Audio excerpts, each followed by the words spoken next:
2015, Ronaldinho is sentenced by the Brazilian courts to pay a fine of more than 2 million euros. The reason?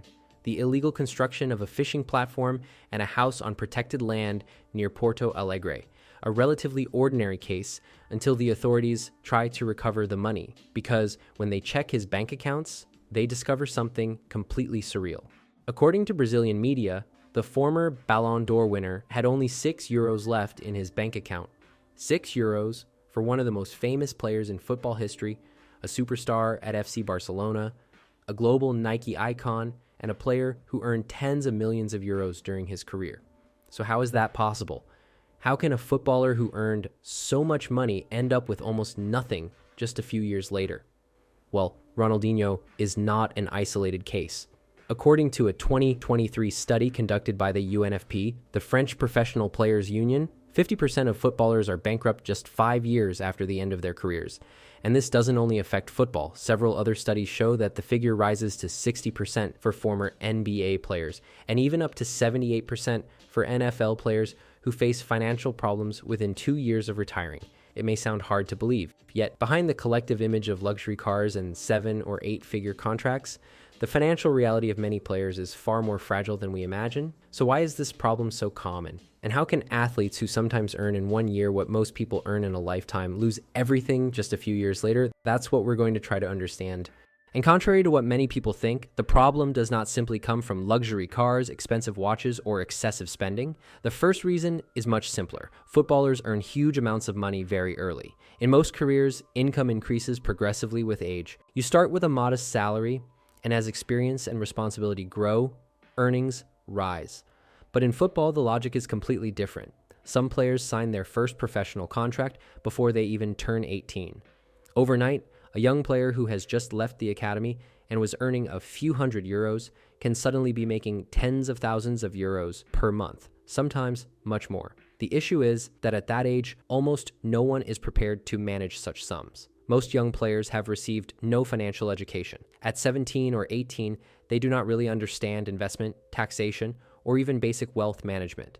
So naturally, they often entrust their finances to people around them, parents, relatives, or agents. And in many cases, these people act with the best intentions. But managing a few savings is not the same as managing several million euros. The result: from the very beginning of their careers, financial decisions can be poorly structured, investments misunderstood, expenses underestimated, or there may simply be no long-term strategy at all. And that is often when the first mistakes begin to accumulate.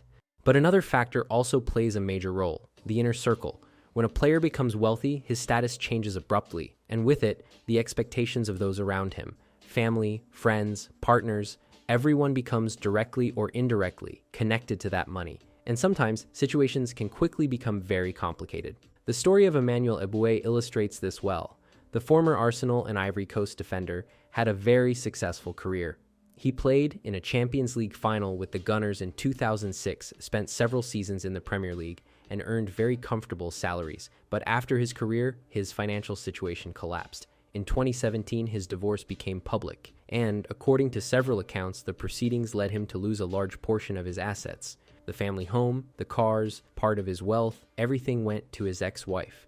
The couple also held a joint account where a significant part of his earnings had been deposited. When the separation was finalized, Eboué explained that the money virtually disappeared overnight. In multiple interviews, he said he no longer had access to his own accounts and had lost real control over his finances. At one point, the former Arsenal player even stated that he could no longer afford housing and had to sleep at friends' homes. A brutal fall for a player who had earned several million euros during his career. This story highlights an important point. In some cases, financial problems do not come only from reckless spending or failed investments. They can also stem from personal decisions, complex relationships, or legal situations that escape the player's control. But even when the inner circle acts in good faith, another trap appears: investments. Because many players do not lose their money by spending it. They lose it trying to do the right thing, investing, preparing for life after football, securing their future. The problem is that footballers are ideal targets for questionable financial opportunities. They have money, very little time, they travel constantly, they move from match to match, and most of them are not trained to distinguish what is solid from what is toxic. As a result, they face complex, opaque proposals presented with technical language. And sometimes everything is designed to make it look serious. Ludovic Juli's story is a good example. Juli had a major career, Monaco, Barcelona, Paris. He earned very high salaries, and yet after retiring, he found himself in an absurd situation, unable to buy his primary residence. His bank advisor explained that he could not obtain a loan because part of his money was tied up elsewhere, and he had exceeded his borrowing capacity. Juli had entrusted around 5.3 million euros to a structure supposed to invest his money and generate returns for his post-career life, but according to his testimony, those investments turned out to be disastrous. Overvalued assets, unrealistic returns, and significant commissions taken by intermediaries. In the end, Juli says he lost several million euros, and most importantly, he discovered the problem late, when he simply tried to make a normal move, buying a home to settle down. This pattern is common. As long as money continues to flow in every month, footballers do not necessarily feel the urgency to examine everything in detail. And by the time they realize there is an issue, part of the money may already be gone. This type of situation highlights something important. In many cases, footballers do not lose their money through reckless spending. They lose it by trying to invest, but in the wrong place, at the wrong time, and sometimes with the wrong people. And yet, even without fraud or failed investments, there is still another trap, more visible this time: lifestyle. And not just the player's own lifestyle. When a footballer starts earning several million euros per year, his standard of living changes, and so does that of his entourage. Very often, players support their relatives, parents, family members, friends. They may pay rent, buy cars, fund vacations, or finance personal projects. Over time, a single player can find himself financially supporting 5, 10, sometimes even dozens of people around him, and all of this is added to his own lifestyle. Because when income explodes, daily life changes quickly. One or several personal residences, cars, more frequent travel, and around all of that, a certain level of comfort becomes normal. Personal trainers, household staff, managers, security, and more. At first, none of this is necessarily a problem. When revenues are extremely high and continue to come in every month, these expenses remain manageable. But the real trap is not the purchase itself. It is everything that comes afterward. A large house must be maintained, cars must be insured and serviced, staff must be paid, and on top of that come taxes, charges, and management fees. In other words, a large portion of these expenses becomes structural. They are no longer occasional purchases, but fixed costs that return month after month, and as long as the career continues, the system works. Salaries largely cover these expenses, but as soon as income begins to decline, the balance becomes far more fragile. And that is precisely what happens when the career ends, because that is often when the real difficulties begin. A professional football career is, in reality, very short. On average, it lasts around 10 years at the highest level. In other words, most of their income is concentrated over a very brief period of their lives. During those years, salaries can be extremely high, but once the career ends, that income disappears almost overnight. Of course, some players remain in football. They become coaches, pundits, executives, or agents, but in reality, very few regain a level of income comparable to what they earned as players. And the life change is abrupt. The status shifts, daily life becomes much calmer, and for some, that transition is extremely difficult to handle. It can lead to family tensions, separations, or simply a loss of direction. At that point, a universal psychological dimension comes into play. Psychologist and economist Daniel Kahneman, Nobel Prize winner in economics, highlighted a key mechanism: loss aversion. The principle is simple. Human beings feel losses much more intensely than equivalent gains. In other words, losing something we already possess is psychologically far more painful than gaining something new, and this mechanism plays a particular role in the case of professional athletes. For several years, footballers get used to a certain level of income. That standard gradually becomes the norm, but when the career ends and income decreases, the situation is experienced as a sudden loss. For many players, accepting a lower standard of living becomes extremely difficult. Some therefore refuse to adjust their spending to their new reality. Others take greater financial risks in an attempt to maintain their previous income level.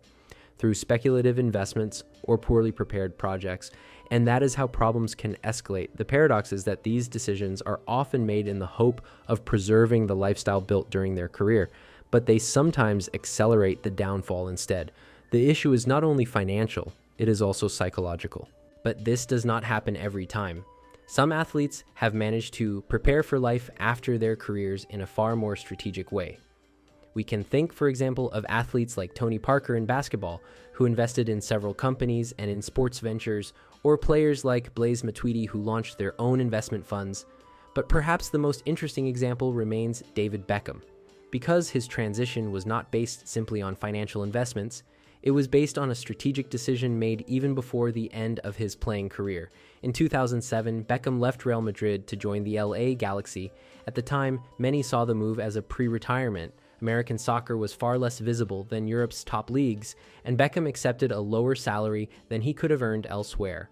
On paper, the decision seemed counterintuitive, but in his contract, Beckham negotiated a very specific clause. A clause allowing him, once his career ended, to purchase a Major League Soccer franchise for just $25 million. At the time, that amount did not seem shocking, but Beckham and his team understood something essential. MLS is a closed league. The number of clubs is limited, and every new franchise entering the league pays an increasingly higher expansion fee. In other words, a club's value is almost mechanically designed to increase over time. A few years later, Beckham activated that clause to create Inter Miami, and in the meantime, the cost of entry into the league had exploded. Recent franchises had paid several $100 million to join MLS. Today, Inter Miami is valued at over $1.35 billion. In other words, Beckham's initial investment turned out to be extremely profitable, not because he simply placed his money somewhere, but because he analyzed an opportunity, understood the economic dynamics of a growing league, and negotiated the right clause at the right time. In fact, the full story behind this strategy is particularly fascinating. A video will be released in a few days on the channel explaining in detail how Beckham transitioned from footballer to true businessman. So if this kind of story interests you, consider subscribing so you don't miss it. Ultimately, the problem is not that footballers earn too much money.